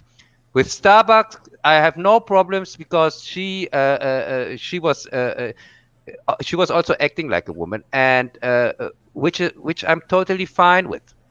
And also, I'm sorry, but I'm with Digital Pollution here. Katie Sackhoff cannot act. Yeah, but she was able to portray a woman in this show, and maybe she could portray a woman, but she can't portray Starbuck. There is only one Starbuck. His name is Dirk Benedict. Yeah, no, for me it's not. I couldn't stand Starbuck in the old series, and I was glad that he was gone. No, I'm sorry, but that's the original series is the way to go for Battlestar Galactica. We're going to fight on this forever. Yeah, yes. Can't change my mind. I can't change your mind. I'm completely cool with that. And me too.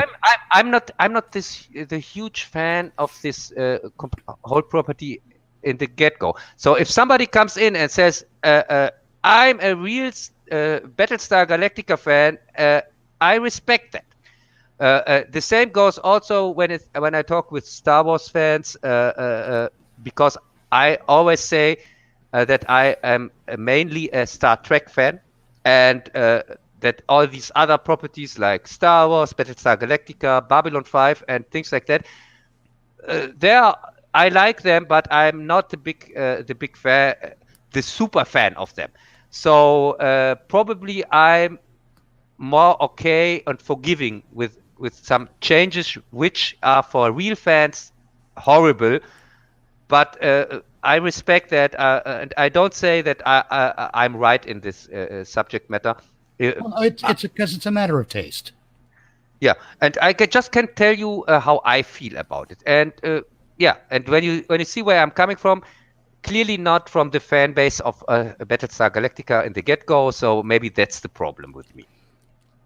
Well, to support my position, for one thing, Dirk Benedict can act. Sorry, I'm never letting up on that. Yeah, but I watched Battlestar Galactica, one of the movies I watched in the cinema as a child. Me too. Yeah, and I really liked, and I watched them many times on TV. And we have a pop in. Thanks God. Thanks God, Pete. You are here because you have heard we are talking about Star Trek, but this is true. This is not true. This is a rumor. We are not talking about Star Trek. We are talking about Picard. Oh God. Which has nothing to do with Star Trek, as you know. Yes, that's for sure. Yeah, and sorry, you mentioned Picard, and I just decided to sniff one of my own farts because it seems more productive. Yeah, Pete. Wow, that's bad. What do you think about this final episode of Picard, of the whole first season? To be completely honest, Cub, I haven't watched the last episode yet because it was enough of a struggle watching the second last. But I've pieced enough together through social media to know exactly what goes on, and we have an android Picard or some other form of life Picard. I don't know this whole series. What hasn't been said yet? What haven't we touched on in regards to? It's dystopian. We've got murderers that walk around and they're basically forgiven, patted on the back, and actually given romantic scenes. Yes, and also 7 of 9 is making. They suggested that she is making out with this black woman, Pucci. Rufy. What Rufio? Yeah, No, Whatever Pucci. the fuck her name is. the one that was running the pleasure planet, right? I don't know. Yeah. So yeah, because we need that in Star Trek for sure, and and Picard is now he died, and Yeah. So run me through that. I don't mind being spoiled. I could really don't care. It was run me through traumatic syndrome. no, it's Yes. it's very fast because there is no plot really. Because Picard, you saw the episode before that. Picard gets arrested and put away, and of course, and now here the Romulans show up and want to destroy the planet, but they don't for some reason. They have plan 5 from outer space. And they say that really. They say so plan 5. That's really the plan. And but for some reason they don't do anything till the Federation shows up. You have kind of a standoff, but the thing is, they are all the Romulans are fighting against the Synths who want to destroy humanity, and so they build this thing, the signal thing. That makes opens a portal where, and then you see tentacles came through like this control thing from Discovery. But Picard, not the tardigrade again. Yeah, and Picard he flies with a ship. First off, they repair a ship with a magic tool. Yes, the magic tool from the episode before that. Yeah, it's done by imagination. I remember Nerd is in the chat and he put his review up this week, and he was talking about that as well. So I put in the comments of his video the lines from Willy Wonka and the Chocolate Factory, because that's what it's like. Just use pure imagination, everyone, guys, and we'll get there. Yes. So they fly. This here drama from Scott Pilgrim got a change of heart because now she doesn't want to help the Synths. But we already saw that coming, and she frees Picard super easy, and then they go to the then they show this data guy here, this Sung Jung Ung whatsoever nephew. The grand the actual son, but put the timelines together from what we saw Noonien Singh in Next Generation. Does that timeline work, guys? Like in terms of age? Yeah, Noonien Singh would be Khan Noonien Singh. Noonien soon. Sorry. No, they. I'm sorry, I had to. They show him the proof that that this other Suchi that looks like her, this as Android 1, that she killed the woman, and not the prisoner, and because of that, Data or whatsoever, or he's this Sun Yung guy, he says, oh, that's not good. Okay, now I'm on your side. Now I don't want to wipe out humanity anymore. Now, and what's going on with the Sung family that they all look exactly alike? Yeah, you got that. There's another one, Mitch. God, that bothers me. And you must recognize my face.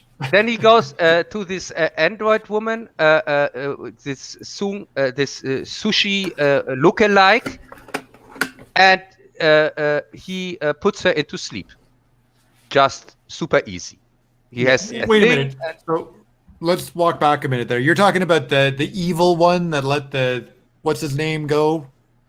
Yes, the evil one. He puts her into sleep, and now the synths are, I don't know what they want, but Sushi still wants to call this robot army to wipe out humanity, and in the meantime, Picard flies up with a repaired ship into space. And because there are 200 Romulan ships, he wants to make the Picard maneuver or whatever. Oh fuck! Oh, sorry. And but he has not enough ships for that. So, Oh, yeah.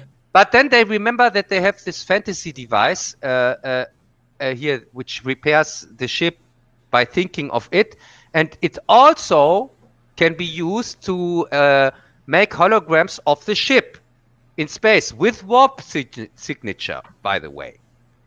So now you have he can has there hundreds of small ships like his one once, and that distracts the Romulans a little bit, and then the Federation shows up, and Riker wants to defend the synths. I don't know why. Because now the portal is open and these tentacles come through, which want to destroy everything in the galaxy, every life form. So I had no clue why is Riker even fighting for them. And but because the show cannot exist without cameos. Just like Star Trek Discovery, every episode of Star Trek Discovery is designed to remind you of something you liked from the original series. Remember Spock? Remember Sarek? Yeah, and remember the Enterprise? Remember Captain Pike? Remember the Telosians? Yeah, and so Picard calls Sushi, and he makes a call and tells her, "Oh, please, look, we are all on your side, and whatsoever. Please don't destroy us or what." Yeah, and and then Sushi has a change of heart and shuts down this thing here, this portal, this space vagina, and it closes again, and these tentacles also go away. And the Romulans they go away, and Picard dies, and it's like we all predicted. He was uploaded into a big computer whatsoever. His consciousness, I don't know. And there he has a chat with Data. And he has a chat because this Data version in this computer is kind of the one that was uploaded into before and didn't work. And now it's in the computer. And he's sitting there in the chair and having a talk with Picard and tells him, because Picard thinks he's dead, but yeah, he is dead. This is just a copy of Picard. Like the complicated. Here's another. They just don't know how science works because a complex quantum simulation. You can't just throw the word quantum in front of anything. You know. You can if you want to make it sound cool. Hey, it's like here in Europe where we throw a euro before or behind everything. It's not a prefix. God damn it. Yeah. So after the chat, Data tells Picard, "Please kill me. Eternity is kind of shit." And when Picard wakes up in his new old body, see, I don't get that either. I don't get that. I mean, why couldn't they just take the Moriarty, that they trapped in that program and plug that in so Data would have someone to talk to? There you go. Yeah, and what really makes no sense. And really, that is- would actually be an interesting story point, wouldn't it? Mm-hmm. Yeah, but if it's a body for a normal synth body, it has to be yellow or not, like the other ones. Well, I was going to ask you that. Was there any reasoning given why the evil synth that we saw in the episode before had the older skin, like the Data or Lore type looking Yes, skin, and the bunch other of ones them didn't? Of course, because Sushi and her twin sister, they are something special. They are the first. So they were the ones first. in, Okay, in human bodies. gotcha. Yeah, but then you ask yourself, okay, but if there are in humanoid bodies with flesh and blood, where does the strength come from?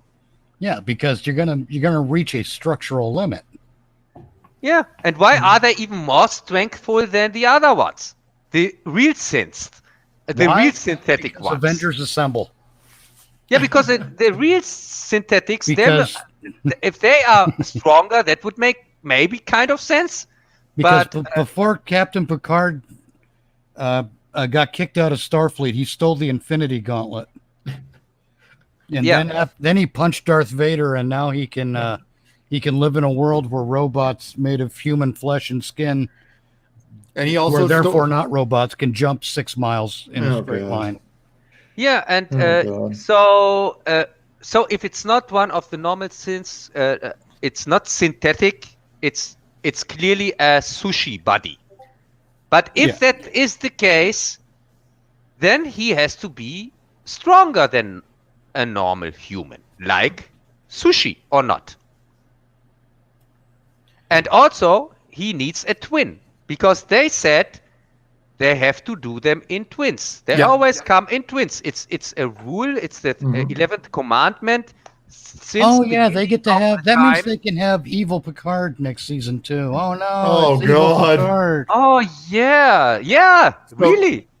Oh look, he's evil because he grew a beard. Oh no, it's evil Picard.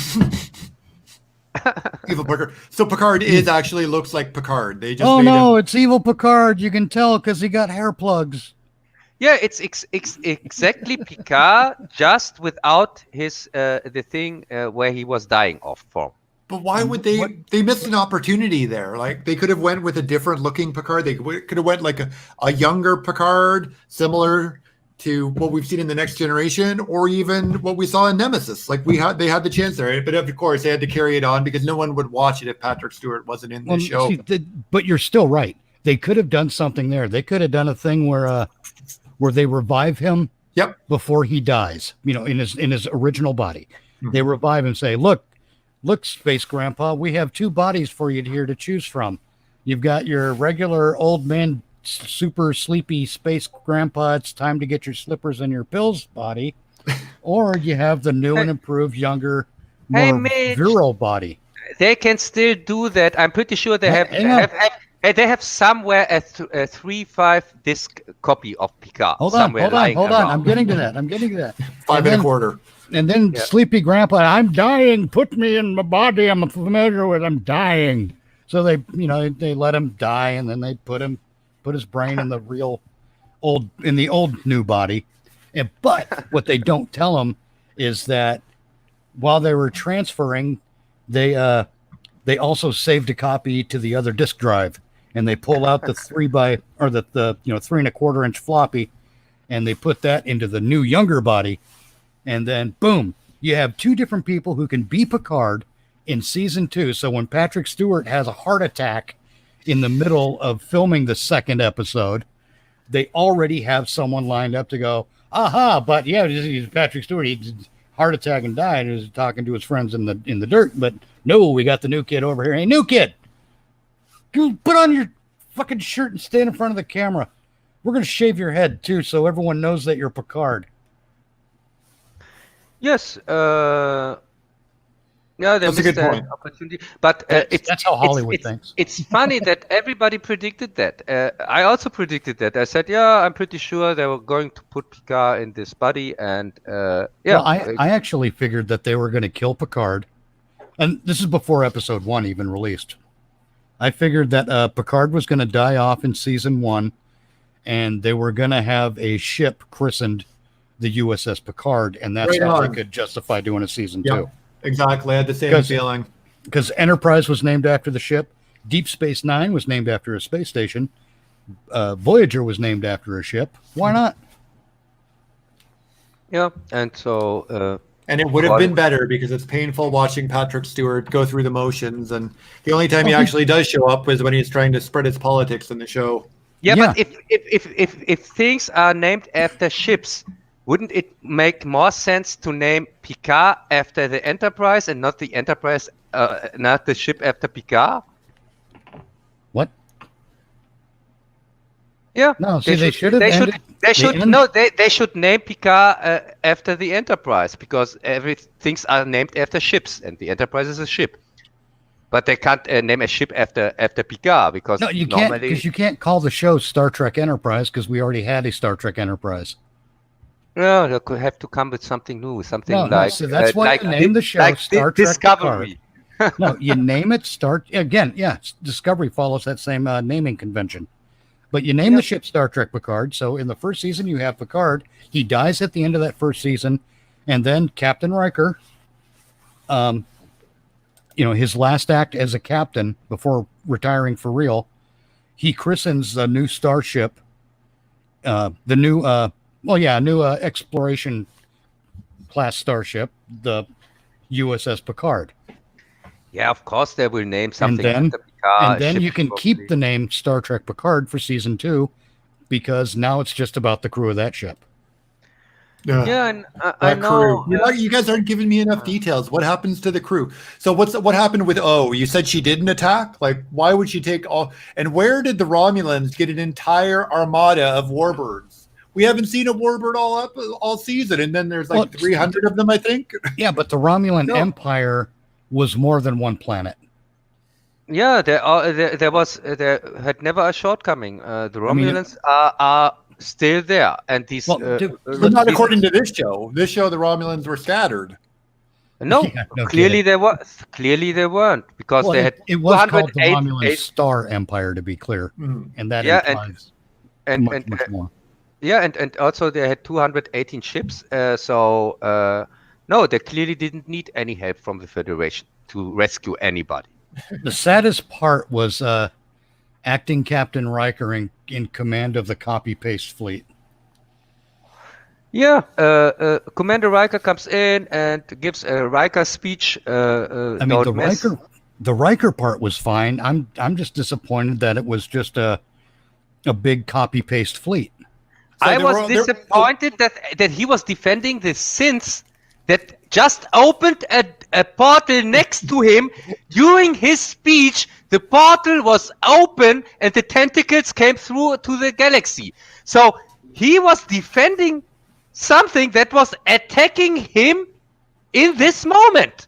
Well, the series has already shown they don't care. They don't care about human life. We have a murderer that's in a love interest now.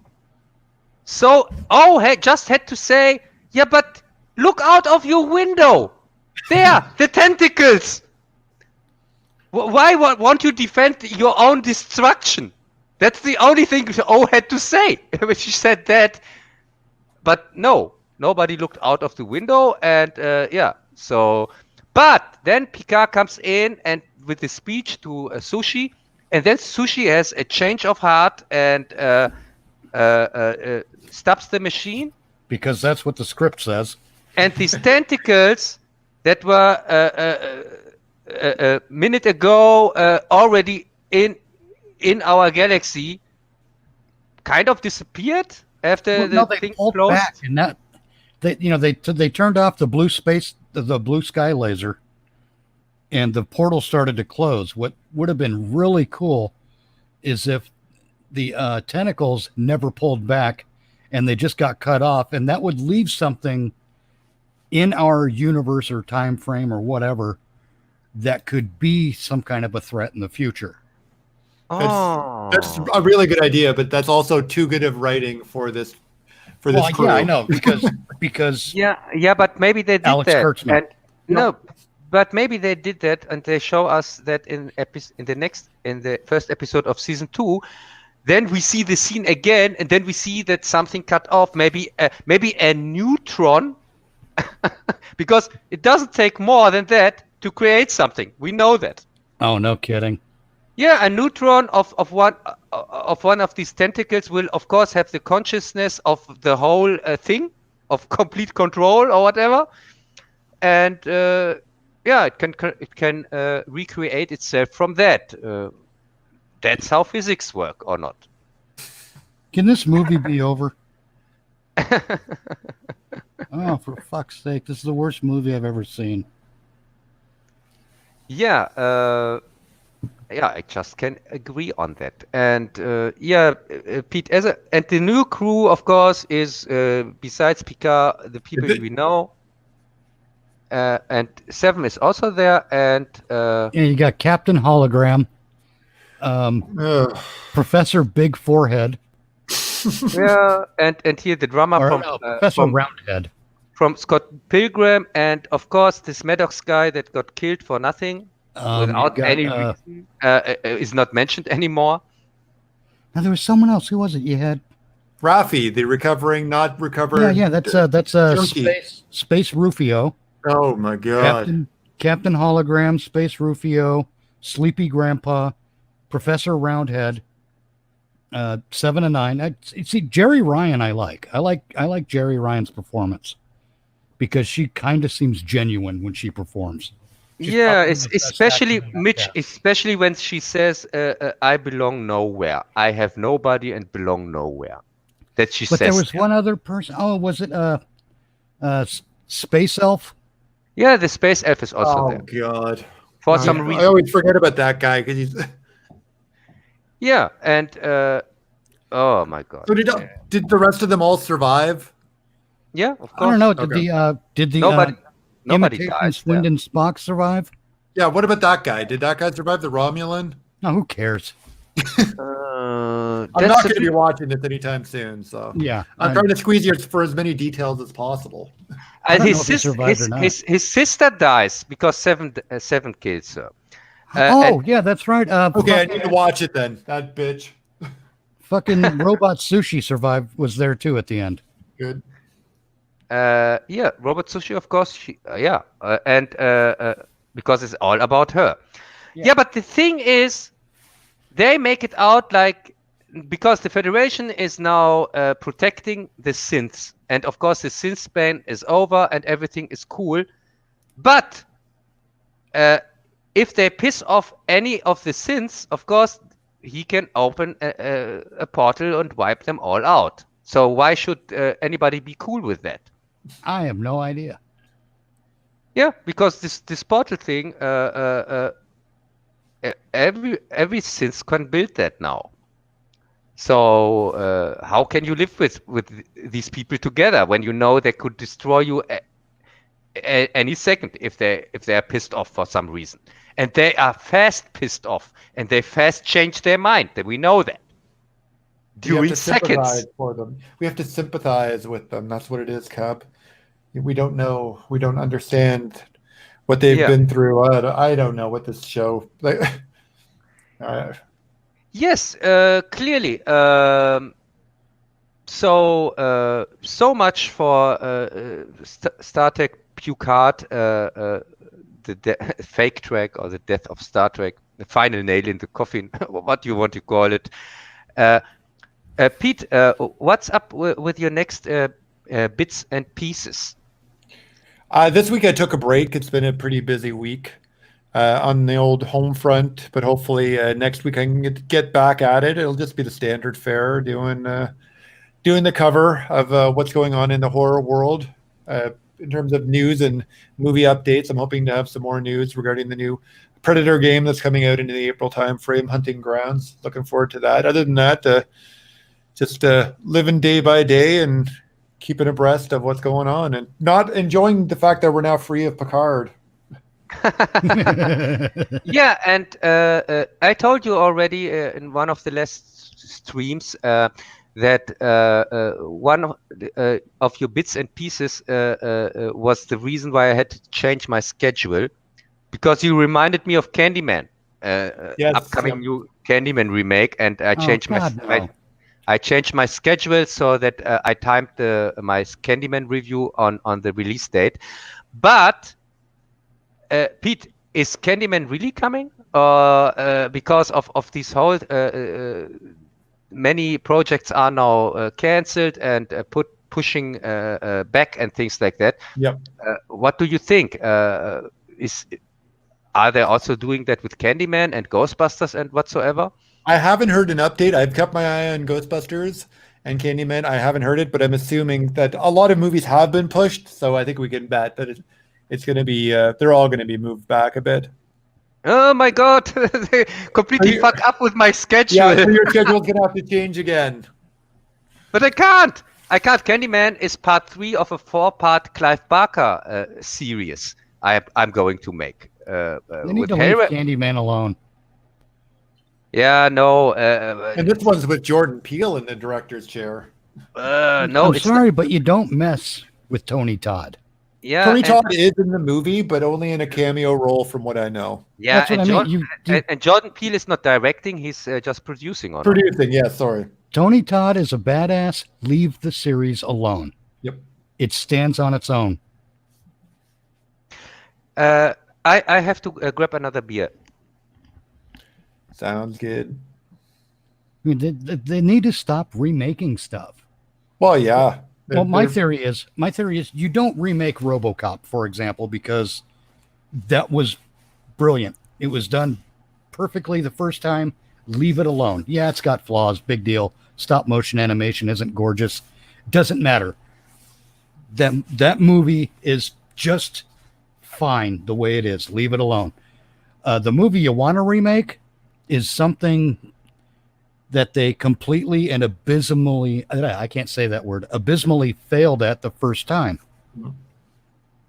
No, you're right. You're exactly right about RoboCop. The only thing they could improve there was the stop motion, which was great for the time period, and they updated just the CG. Other than that, they just make forgetful reboots. Right. Total Recall as well. Yeah. So some of the animation and the effects in the original Total Recall for the time were great, but they don't age very well. But if all you're updating is the special effects. Yeah. Well, if speaking of special effects updates, a couple of properties that I think would, if you updated their visual effects and left the stories alone, I think they would generate some revenue. Babylon 5. Mm-hmm. And the original Battlestar Galactica. But just that first season, because screw Galactica 1980. That is just trash. No, I can see that as well. Well, keeping the stories intact, not changing anything, not modernizing them, not wokening them. Right. but just do the visual effects pass, because the original Battlestar Galactica with an effects pass would be great. Oh God, yeah. Mainly because after episode 2, the production studio got cheap, or rather the network got cheap, and didn't want to pay for any more of the dogfight scenes. They just started reusing everything else they already had. Mm-hmm. Are you back on Galactica? Just in a well, no, we're actually talking about doing like a visual effects pass on certain properties instead of remaking a movie. Yeah, I'm not a fan of that because we already saw that with some properties like Star Trek, and I don't know. Also with Star Wars, I didn't like that. I think if they're well, no, because when George Lucas did, finally got done with his extra special 16th visual effects pass edition on blue DVD ray, or whatever the fuck the last one was. Everything was just so full of a bunch of shit between you and the movie you're supposed to be watching. Yes, that's the reason why I'm not a fan. I'm a fan of restoration, but I'm not a fan of adding effects or something like that. No, I'm not saying to add anything. I'm just saying do an effects pass. Basically, like with Battlestar Galactica, the original, go through and get all that space stuff and make it look gorgeous, like they did with Star Trek the original series. They didn't change anything, they updated it visually. I know. I But saw the this same new version. events take place. Yeah, no, I saw these new versions, and as I said, uh, it's really I'm cool with the original versions So am I. because sometimes even when you have a worse picture or whatsoever, uh, I think this is also a part of the experience, because let's face it, you can't update a product so much that it really can keep up with something that is made new. Well, no, that's why you do it like they did with Star Trek: The Original Series, because the visual language is still the same. In essence, when the phasers on the Enterprise fire, you're getting the same basic thing. You know, it's not like they updated it from a beam weapon to a pew pew. It's still a beam weapon, and it looks great. Yeah. You know, you don't reinvent the wheel. You just use the same wheel and make it look pretty. Hey, I can tell you something. I had this thing here with both Terminator movies, the first ones, because the other ones don't exist for me. And back then, when they came out, the first one, even I was kind of happy to see some more scenes. But and also with the second one, there were a little bit more scenes in it, and so on. But now I'm on the point that I just watched the complete original versions without any edit scenes or bettered effects or whatsoever. The original cinema releases, these versions, these are the only ones I'm interested in nowadays. I really don't care for any edit scene, for any updated effect, for any whatsoever. I don't care for that. It annoys me. In fact, every time when I watch now these better versions or whatsoever, these new versions, it annoys the hell out of me, because it takes also a little bit away from the experience, the first experience when I watched it first time. Oh, I agree. I think there's value to be had either way. Yes, I do. And I just last night, in fact, I watched the original pilot for the original Star Trek series, and that didn't get a very pretty effects pass. Yeah, and you know, you can still see through the Enterprise as it's flying through space and whatnot with those old visual effects, and it does have a certain charm to it. Yeah, and I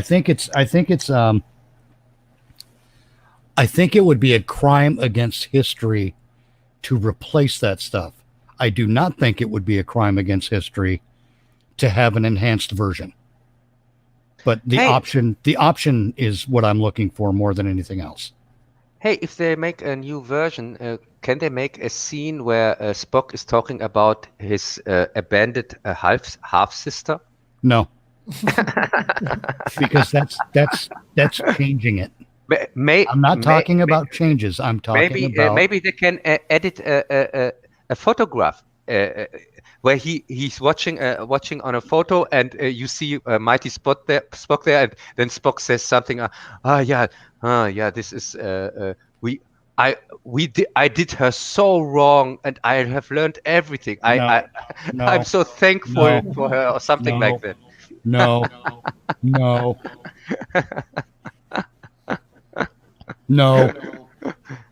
Yeah, this is a version that we should discover. No. Yeah, I'm with Mitch. I'm going to put my head in the sand until Star Trek Discovery. And I know they've been putting a lot of promos out this week with the whole Picard wrapping up and doing the free preview of CBS All Access. They keep dropping promos for season 3 of STD, but until it happens, I'm still in denial. Oh yeah, it doesn't. It's not real. The best thing with this Picard episode, the first 20 seconds here, my Mickey Spock shows up. No, God, no. Does she have the new dress? 9. No, she's standing there with the flag of the Federation. And really, it's first seconds. It's a kind of ad or promotion for That's STD pathetic. season 3. That's in the episode, and it's not a commercial. And oh my god, the first seconds, the directly when I saw it yesterday here That's pathetic. with Jess. Okay, let's play a hypothetical before I have to leave and do other things. Hypothetical situation, doesn't matter which franchise, Doctor Who, Star Wars, Star Trek, any one of these, doesn't matter which one. If there was a new production team that came on board and said, hey, you know what? This has been shit lately, and we're going to take the last good thing and pretend that the shit doesn't exist, and we're going to write from that point forward. Would you give it a chance? I don't know. I think it's dead, Jim. Yeah. Because you can't erase the memories. When something is on the screen, you have seen it. It's like with Doctor Who. Even if they now come in and say, yeah, it was all kind of like a dream or whatever. No. They don't say it was a dream. That's not what I'm getting at. I'm saying the producers come on TV and they have a panel and they sit down and say, look, the 12th Doctor is shit. We're gonna ignore everything, 12th or 13th, whatever Doctor. We're gonna pretend that didn't happen. We're gonna re-edit Peter Capaldi's regeneration into a new Doctor, and we're gonna start writing from that point forward. We're gonna ignore and hopefully in time completely erase this bullshit from Doctor Who history. Yeah, but all Peter Capaldi episodes were also crap. So not all of them. There were a lot of them. I'm using that as an example because it didn't really get. I mean, it got stupid beforehand, but it didn't get stupid at full throttle until Jodie Whittaker. I know, but even the Peter Capaldi ones were a hard sit through, really, and I would be completely cool with that if this Jodie thing never happened. But this is a thing that they have produced this shit, and of course, what do you expect? That they erase every copy or what? No, they're just all that stuff still exists in reality, but for the sake of the universe in which it's set, it would be like if George Lucas bought back the Star Wars franchise and said, everything since The Force Awakens is trash. We're going to pretend it doesn't exist, and we're going to get this back on track again. Yeah, but in fact, everything since episode 1 is trash. So I can't argue that because I think it is too. Yeah, and also George Lucas is a good example because he tried that with the stupid Christmas special, which was just aired one time, and that's it. And he couldn't manage that with one stupid special that aired on TV 100 years ago. I know, but I'm not suggesting. But we are now talking about. I'm not saying they're going to wave a magic wand and everyone's going to forget that the garbage exists. Yeah, because we have 2 seasons of this garbage. 2 seasons. I know that. I'm just saying, would you give them a chance if they said, hey, we fucked up. We're going to forget the fuck up. We're going to pretend it doesn't exist, and we're going to move forward with something better. I can tell you something. I'm not giving them a chance. But I'm cool with that coming generations get the chance not to watch the Jodie crap and skip it or whatever and become new Doctor Who fans and leaving out this Jodie crap. But for me, it's too late because I can't unwatch them. I can't forget them. For me, Doctor Who is as dead as Star Wars. And now, since the last episode of Picard, of course, also Star Trek. And for me, it's too late. I can understand. Doesn't matter what they do. because the canon violation for people who don't know Doctor Who, in Doctor Who is beyond repair. What they did there is that even a new Who fan like me says this is just awful. Mm-hmm. And I can't even pretend to know how real Who fans feel about that from old Who stuff. Right. And I don't think it would be possible. I'd like to see it happen, but Cub and I have talked this before on previous streams of his with Jez or back on the DLC, that we're just stuck in this vicious cycle that the shows need to go away for a while. These properties need to be put to sleep for a bit and then brought back and dusted off. And until these incessant remakes stop, like we were talking, Mitch, while Cub was getting the beer, until they just keep regurgitating through name properties just because that's all they can come up with now, remakes of named properties, it's never going to happen. We're never going to have the properties right themselves. I think there's another element at play that I kind of purposely ignored. Egos won't let it happen. True. Yeah, of course. Egos won't let it happen. And well, also to some degree, political correctness. Because, I mean, it's sort of bad form to, if I get control of Star Trek all of a sudden and I go and make that public announcement, everything since 2009 is shit. We're forgetting all of it. It didn't happen. It goes away. We're going to get back to the real universe and the real time frame and start writing stuff that takes place post Voyager. Yes. And, that in a way that can be professional suicide as much as anything else. I don't know. Because you just shat on your entire industry, basically. Yes, but the brands are burnt. They're burnt down to the ground. There is no Star Wars, Star Trek, or Doctor Who brand anymore. Nope. Because now, when you say, back then it meant something. When you said Star Trek, you could expect a kind of quality, at least, even with the stupid ones, like Enterprise or Star Trek 5, even here Nemesis, here Star Trek 10. At least you could expect a minimum level of Star Trek there. Yeah, it was really bad, and oh my god, I hated it.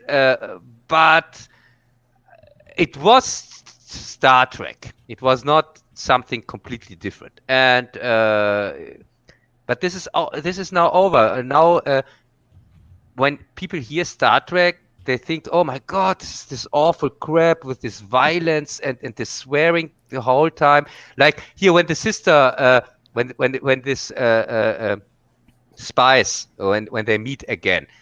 And the sister asks him if he knows where the sins are, or if he saw them, or whatever. He says, "Yes, they are there." And she immediately, first thing she asks him is, "Did you fuck any?" Oh my god! Yeah. So what's up with all the swearing? Yeah, typical Star Trek. When someone has a like a drug problem or something, they one of the signs is you look for those radical changes in behavior. Well, Star Trek, for example, has had a radical change in behavior, a radical personality change. I could say, and it's the same kind of thing. Hey, Pete, I see you have put out the next bits and pieces already. I actually put up the wrong picture to that, Cub. I need to update it. I forgot. That's just for tonight's stream for Crystal Lake Fridays. I tagged the wrong picture on it. Okay. So I need to take that down and I need to edit it. Oh my God, Pete. You are pretending that this is bits and pieces, and you are just luring the people to. I'm false advertising. False advertising. No, Pete. I mean, you are luring them to Crystal Lake, and there, Jason is waiting for them. Yep, that's where it is. Come in. Jason, so you are misunderstood. So you are working really together with Jason. Yeah. Come and watch my latest video now.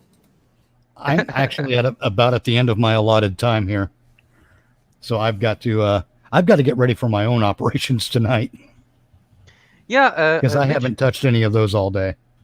Mitch, if you like, you can plug your upcoming stream. Oh, it's just we're planning on doing a. It's going to be politics tonight, but we're planning on taking a one of the congressional hearings and doing a like a live commentary track over it. Although the hearing won't be live. Our commentary over the hearing will be live. Basically, we're going to mock a bunch of politicians. Nice. Yeah, that's what they are for, I think. By God, somebody needs to. Yeah. But yeah, that'll be on the Rhetorical Entertainment YouTube channel tonight. Yes, and if people are searching for that, the link is in the description from this stream here. There's the one to Mitch channel and also the one to Rhetorical Entertainment's channel. Oh, and yeah. yes, and don't forget to wash my hands on the way out. Where do you think my hands have been this whole time? I'm not that kind of girl. You got the wrong gal, fella. Brent's having a little fun with me, I think. But yeah, anyway, I do have to run and take care of that stuff. So in the meantime, stay groovy. Yeah, okay. Thanks for showing up here, and maybe we see you on your stream. All right. Have a good one, everyone. See you, Mitch. Yes, and Pete, Yes. do you want to plug your stream? For sure, but I had one more question about Picard before I plug. Was there a kiss between Agnes and the hologram captain? I must know. At the end of the episode, Agnes and what's his name? I can never remember the guy's name. The ship captain. Yes. Come on. Yes. Okay, then I'm gonna watch it tonight. As Cub so kindly said, I'm on tonight. I've tweeted it twice, once with the proper picture, once with the wrong picture. Crystal Lake Fridays, as always, 8:30 my channel, so I'll be prepping shortly. I should be on time, and thanks very much for Cub for having me on to talk the last episode of Picard. Now I don't need to watch it. Yeah, but you don't need to watch the whole series. It's crap. And normally Mackenzie wanted also to be here tonight, but he couldn't make it because of his work. Because his work time is crossing my streaming time. That was also last time the problem. But he's streaming tonight, and in 3 hours, 2.5 hours, and I'm going to plug his stream. Mackenzie. Everybody check out Mackenzie Lambert's stuff. Yeah, this is no, he makes a live stream tonight, and I'm really curious what he is going to do because it will be the first one I've ever catched from him if I can stay up 3 hours.